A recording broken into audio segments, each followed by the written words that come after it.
Ano naman po ang mga hakbang na kailangan sundin ng isang mag-aampon po? Kasi parang noon na nababasa ko na hindi puwedeng pumili ng yung aampunin, pero kung ito ay kunyari kamag-anak o talagang inalagaan niyo, ano po naman ang mga proseso doon?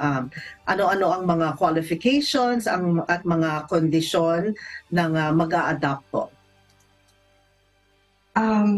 Kinakailangan po na ma-comply po nila yung mga dokumento unang-una. Pero kinakailangan po yung isang mag-aampon ay merong um, legal capacity to adopt. Meron po siyang psychologically fit, physically fit, mentally fit. Yung prospective adoptive parents, ina-assess po yung mga gustong mag-adopt kung sila po ay nandoon, papasok sila sa requirement. Kinakailangan po na meron silang financial capacity din po na mag-adopt ng isang bata na hindi nila kamag-anak. So tama po na kapag meron pong relative adoption naman. So ibig sabihin kapag yung mag-aampon ay related to the child, katulad po nung kanina nagtatanong pamangkin niya, pwede po yun. So kung hindi naman niya po kamag-anak o walang relationship yung bata dun sa prospective adoptive parent, kinakailangan po na ipaliwanag nila sa mga RACO at kung gaano nakatagal nilang inaalagaan. Kasi kung bago po na aprubahan yung batas na RA 11642 ay pwede pong makonsidera yung placement na yon.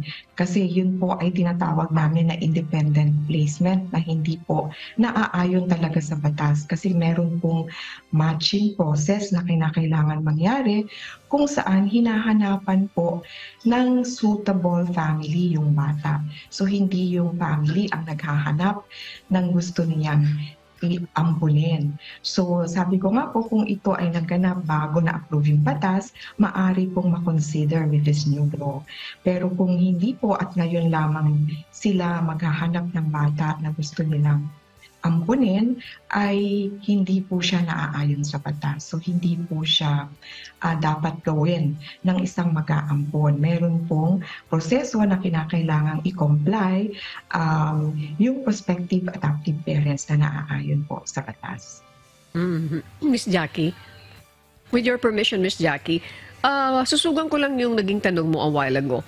Yung mga requirements, ma'am, kasama na doon yung legal capacity na mag-a-adopt. Who will assess them? Sino mag-a-assess sa kanila? Is it your office, yung National Authority for Child Care? Opo, Ma'am Gina? tama po. Okay. Yes po, tama po na yun pong regional offices po natin, yung unang mag-assess ng mga dokumento na sinumiti po ng mga adoptive applicants. So kung ito po ay tama yung dokumento na aayon po sa requirement ng batas, ito po ay isusumite naman ng RACO dito sa central office.